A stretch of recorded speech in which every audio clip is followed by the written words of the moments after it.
आणि पुढची बातमी आपण बघूया. शहापूर तालुक्यातील वासिन रेल्वे स्थानकावर 31 जुलै रोजी एक धक्कादायक घटना घडली. ट्रेनमध्ये चढत असताना एका वयोवृद्ध प्रवाशाचा पाय घसरला आणि तो थेट प्लॅटफॉर्मवर ओढला जाऊ लागला.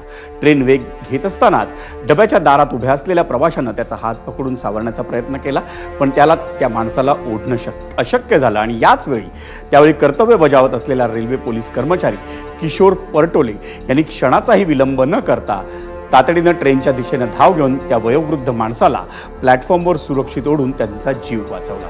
हा संपूर्ण प्रकार सीसीटीव्ही कॅमेराने टिपला असून तो व्हिडिओ सध्या सोशल मीडियावर व्हायरल होतो. किशोर परटोले यांच्या प्रसंगावधानामुळे एका वयोवृद्ध माणसाचा जीव वाचला असून त्यांच्या धाडसाचं सर्वत्र कौतुक होते. रेल्वे प्रशासनानंही त्यांच्या कर्तव्यनिष्ठेची दखल घेऊन त्यांचं अभिनंदन केलं.